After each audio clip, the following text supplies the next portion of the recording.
E fala aí pessoal, trazendo pra vocês mais um vídeo aí no canal, voltando aí com Ishura, segunda temporada, episódio 1, 2 e 3, desse anime aqui que não possui um protagonista e que além disso, todos os personagens dessa obra são roubados, cara. É um negócio incrível, só tem personagem OP nisso daqui, cara, tá louco. E a segunda temporada não é diferente, né, já começou ali mostrando uns personagens assim que eu fico, mano, como é que derrota um troço desse daí, cara? Como é que ganha disso daí, cara? É impossível, não dá, não dá. E eu acho isso muito maneiro, cara. E assim, eu sei que tem muita gente que não curtiu muito esse anime aqui, principalmente por causa do estilo narrativo dele, que é um pouco diferente do tradicional que a gente está acostumado, né? Porque aqui você meio que vai descobrindo a história junto com os personagens, né? Você vai acompanhando a perspectiva de cada um deles ali de forma separada, né? Tanto que ele ficou meio que conhecido como um anime que todo episódio, né, apresentava um personagem diferente, né? Pra você ter uma ideia do elenco aí que a gente viu até hoje, a maioria deles sequer se encontrou, né? Nem ouviu falar do outro ainda, né? Então é muito interessante. Assim, de início eu também achei um pouco estranho, né? Muito diferente, mas conforme você vai vendo aí, você vai se acostumando com o ritmo da obra. Não é questão de costume mesmo. E essa segunda temporada parece seguir essa mesma pegada. Embora tenha um elemento novo aí nessa história, né? Mas daqui a pouco eu falo sobre isso daí. E bom, falando dos personagens em si, né? Desses novos que apareceram até o momento, até esse episódio 3, se eu fosse falar qual que é o mais forte que eu acho, né? Dos novos aí, né? Pra mim, eu fico em dúvida entre dois nomes aqui.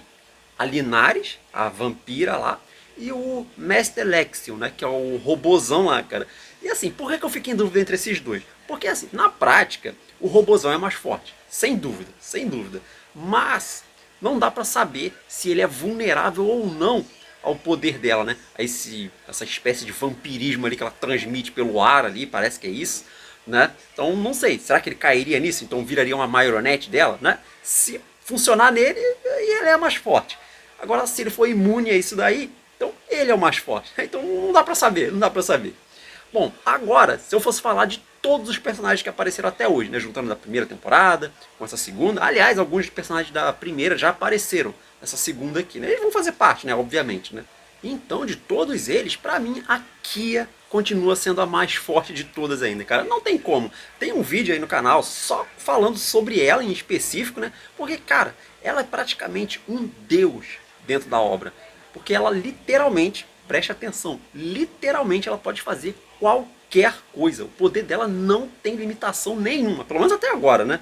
Tanto que eu até comentei lá em algum vídeo desse daí, que pra mim a única forma dela perder num combate seria por causa da ingenuidade dela. Porque diferente, né, da maioria desses outros personagens que a gente viu, ela não é uma guerreira. Ela é só uma garota comum ali que acabou parando no meio dessa confusão toda ali. Na verdade, ela nem sabe o que ela está fazendo ali, né? Ela está sendo enganada ainda. Então tem isso, né? Acho que essa é a única forma dela perder. Porque se ela fosse uma guerreira experiente e tal, ela seria invencível. Nada existe, nada no universo poderia parar ela.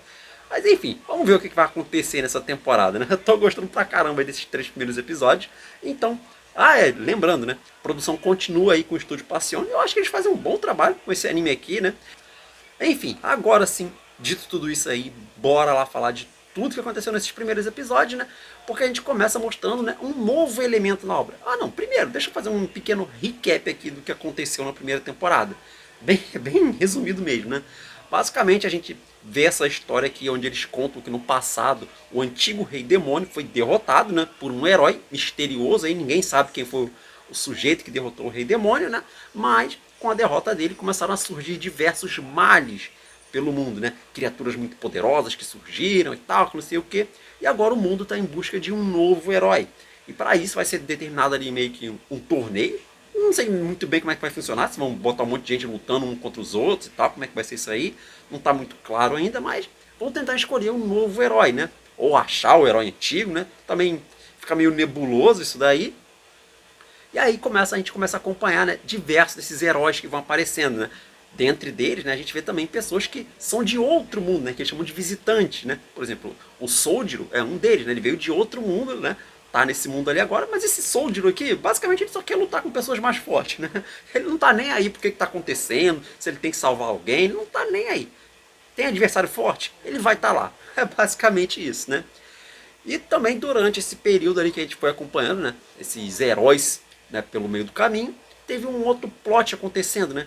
Que era ali a rebelião da cidade de Lítia, né? Que estava querendo se separar ali de Aureate, né? Que como se fosse um império ali, né? E óbvio que fracassou esse lance aí, né? Então a gente começa a acompanhar a segunda temporada a partir daí.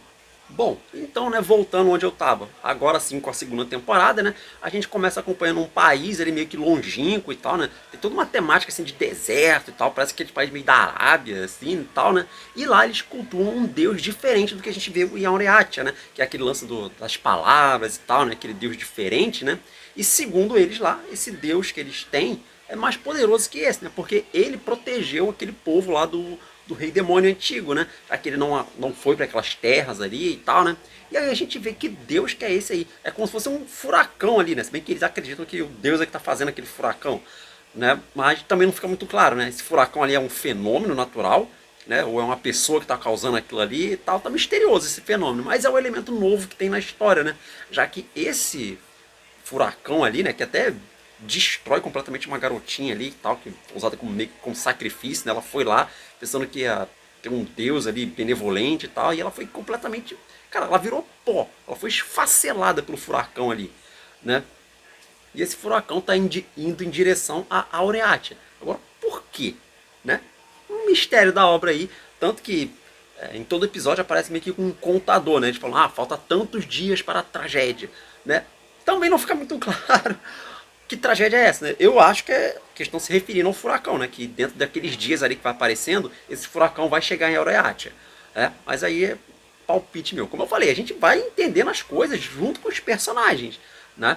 Bom, então, né, a gente sai dessa parte e agora começa a acompanhar um outro personagem. Esse aqui, no caso, apareceu bastante nos trailers, né? Eu até pensei que, pô, será que esse aqui vai ser o tal protagonista da obra que não tem até o momento? E acho que não, né? Ele é só mais um outro personagem que vai aparecendo. E esse aqui é o Kuro, que é chamado de o Cauteloso, né? Porque ele tem um poder de clarividência, né? A gente vê pelo o olho dele ali que ele consegue enxergar tudo ali ao redor dele, né? Talvez ele até tenha alguma função de ver um pouco através do tempo ali. Não ficou muito claro exatamente como funciona esse poder dele ainda, né? Mas é como se fosse uma visão além do alcance, né? Além dele ter também um homúnculo junto com ele ali. Parece uma fadinha ali que ele usa, né? Que tá sempre junto com ele, ajudando ele ali. Só que por algum motivo, né? Esse cara tá perdendo esses poderes dele, né? Estão ficando cada vez mais fracos. Bom, aí a gente vê ele sendo perseguido ali por um monte de gente e tal, né? Mas ele consegue se livrar facilmente ali. Ele tem tipo uma besta ali que tem no braço dele, né? Que ele dispara umas flechas. Pô, isso aqui foi vibe total Assassin's Creed, cara. Esse carinha ali acabando com todo mundo ali, só com uma flechinha assim, ó, disparando em todo mundo ali. E aí ele vai se encontrar com uma representante de Aureatia. E olha só quem tá aparecendo aí de novo. A Elia. Conseguiu um cargo ali de ministra, cara. Eu falei, meu Deus, como é que essa mulher tá viva ainda, cara? Nossa senhora. E ela tá meio que contratando esse cura ali porque ele fazia parte ali de um grupo de espionagem e tal, né? Então a Aureatia tá contratando os serviços dele, né? E aí ele vai junto com ela, né? Durante a viagem eles são atacados por uma espécie de um verme gigante ali que existe uma área meio pantanosa, né? E olha só quem aparece para proteger ele, que tava junto com eles ali em cima da carruagem, né? O Soldier, cara. Eu falei, onde tem inimigo forte esse cara tá aparecendo ali, né? Então ele já brota ali, derrota esse verme gigantesco ali num golpe só, né? Lembrando, o Soldier tem aquele lance, né, de descobrir o ponto fraco de qualquer adversário que ele enfrente, né? E ele na hora já percebeu onde é o coração da criatura, só deu uma espadada ali, pronto, derrotou. Ali, a cena ficou muito boa, por sinal também. Uma coisa que eu tinha até esquecido de comentar. A opening e a end do anime aqui são muito maneiras, cara. Gostei das duas, são show de bola. E aí, né, depois que eles chegam em Aureate, a gente vê qual era esse trabalho que o Kuro foi contratado, né? Basicamente ele vai investigar ali um grupo remanescente da cidade de Lítia, né? Pessoas que abandonaram a cidade e tal, ou estavam lá e perderam, né, naquela rebelião que teve na cidade, né? E eles estão se juntando ali com algum objetivo, né? Então o Kuro vai estar investigando isso. Aliás, ele já até acaba com algum dos ex-companheiros dele, né? Um orc, eu acho que é Zisma, o nome dele, né? De novo, com aquela flechinha dele ali, o cara tinha colocado veneno no local inteiro, mas com a clara evidência dele, ele percebeu aquilo ali, né? Então, alvo fácil ali para ele. Embora, de novo, né? A gente veja que ele tá ficando mais fraco, esse Kuro, né? Então ele continua ali em Aureatia para cumprir essa missão. Bom, e aí a gente segue para um outro personagem agora, né? E esse aqui eu achei muito interessante, né? Porque talvez seja um dos personagens mais bondosos que apareceu nessa obra aí até o momento, né? Que é o o Melee, que é o gigante arqueiro, mano. E ele disparando essas flechas aqui é muito maneiro, cara, porque, cara, o arco dele é gigantesco, ele tá disparando ali, é uma flecha ali que eles fazem de barro, ali que deve ter, sei lá, quase sei lá, uns 50 metros de altura a flecha que ele dispara. Mano, é tipo como se fosse um cometa aquilo ali que ele solta, né? E ele tem passado praticamente a vida dele inteira naquele vilarejo ali, né? Ele ficava protegendo aquele local ali, seja de inundações, né? Quando tinha uma inundação ele via aquele deslizamento, né? Ele mandava uma flecha, ele causava uma cratera gigante ali, né? E aí a água escoava, né? Então ele protegia o vilarejo, né? Na época do Rei Demônio ele também impediu que o exército chegasse até aquela parte, né? E ele parece ser um sujeito muito bondoso, né? A gente vê ele como ele ajuda ali as pessoas do local, né? As crianças vão lá brincar com ele, tal. Então bem bacana, né? E a cena dele disparando as flechas, né, pro alto, assim, né, como se fossem cometas, ficou muito maneira, cara. Nossa! E ele também tá indo lá pro torneio, né? E ele tem o objetivo, né, de conseguir dinheiro ali e tal e ajudar o vilarejo onde ele tá.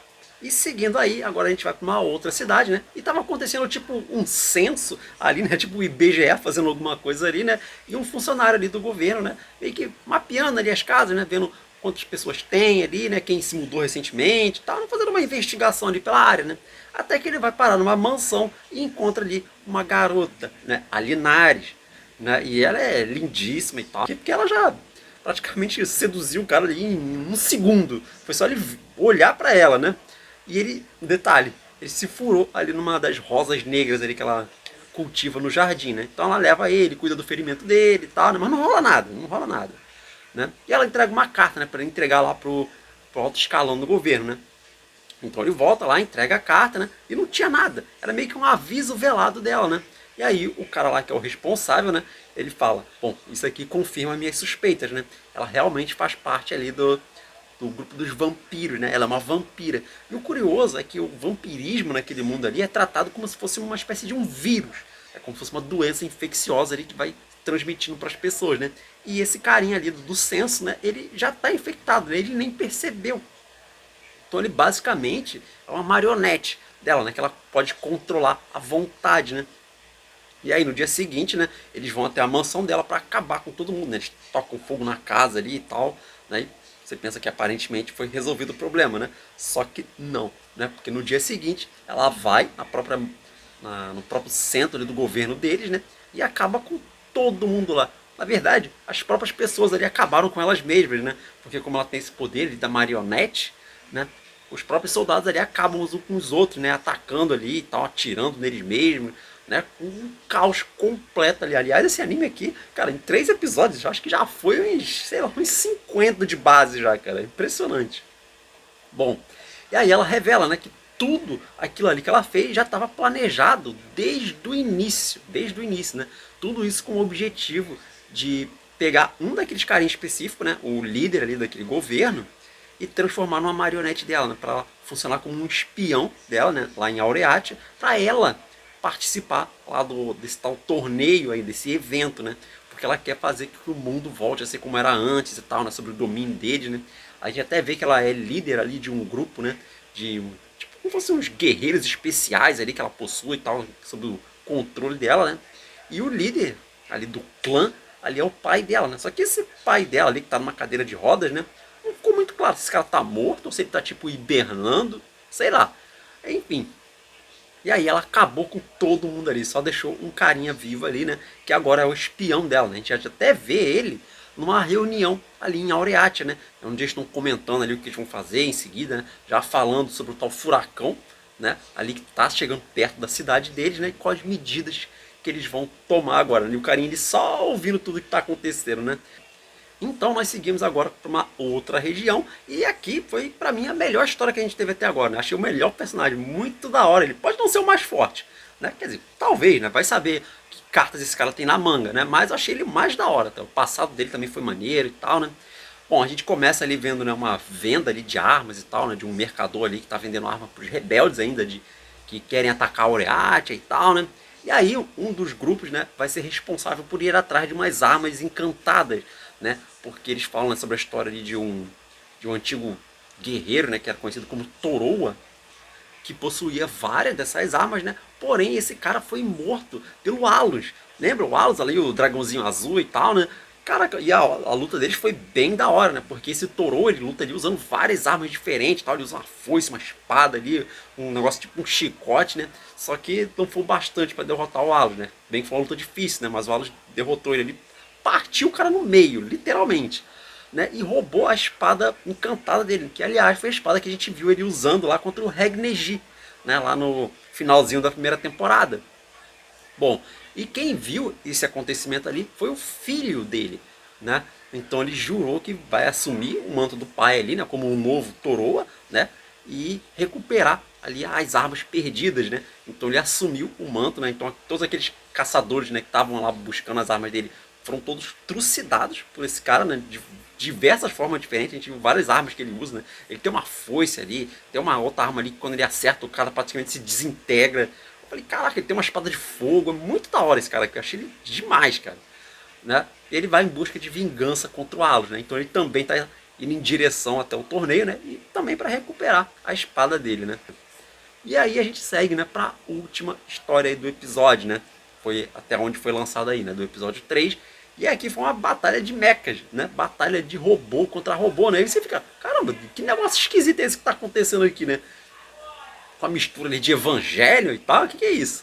Né? E aí a gente vê que tem dois cientistas ali observando essa batalha, né? Na verdade eles estão fazendo uma aposta ali, né? Testando para ver quem criou o melhor robô e tal, né? Só que o robô melhor, né? É o que eu falei, era aquele Master Axel, né? Que é uma mistura ali de robô com homúnculo, né? E esse homúnculo foi criado a partir de um visitante que veio para aquele mundo ali, né? E olha só como é que esse cara é roubado. Porque além dele ter todo um armamento ali de um robô, míssil para lá, metralhador, um monte de coisa que ele pode fazer, ele também pode usar a magia, né? Mesmo ele sendo uma parte máquina, né? Ele consegue usar aquela arte das palavras, né? E detalhe, sempre que ele perde, ele se regenera, ele volta ali das cinzas, como se fosse uma ave fênix mesmo, né? E volta mais forte do que estava antes. E imune àquilo que acabou com ele, né? Eu falei, mano do céu, cara, olha o nível de roubo disso daqui, cara, não tem como. Né? Tanto que ele perdeu ali a batalha umas 3 vezes, né? Só que ele sempre voltava, né? Se regenerava, voltava, né? Ficava imune ao ataque anterior. E aí ele consegue derrotar os outros robôs ali e tal facilmente, né? E a gente vê ele indo embora e tal, né? Junto com ali com o cientista que criou ele, né? Que ele chama de mãe, né? Só que tem um detalhe interessante. Esse aqui, ele não tá indo exatamente pro torneio. Ele tá indo atrás daquele furacão lá, né? Que seria uma manifestação de um deus, talvez, sei lá o que é aquilo ali. Né? Só que o furacão tá indo pra Aureate, né? Então ele vai acabar se encontrando com todos os outros guerreiros por lá, né? Bom, vamos ver o que vai acontecer. Se ele vai ir direto pro furacão, se ele vai enfrentar alguém no caminho, né? Enfim, vamos ver. Mas aí fica pros próximos episódios. Eu tô super empolgado com essa temporada aqui, cara. Tá muito maneira. Mas é isso aí, pessoal. Vou ficando por aqui. Mais uma vez aí agradeço o seu tempo, sua paciência. Deixa o like aí se você gostou. Se inscreve no canal, tem muito vídeo bacana pra você. Comenta aí também o que você achou do episódio. Gostou, não gostou? Do anime em si, né? Dessa nova temporada. Comenta aí, compartilha o vídeo com mais pessoas. Isso é muito importante, ajuda muito o canal. E apresenta, né, o canal pros seus amigos, pros seus parentes, pros seus inimigos, pra quem você quiser. E é isso aí, vou ficando por aqui. Até a próxima.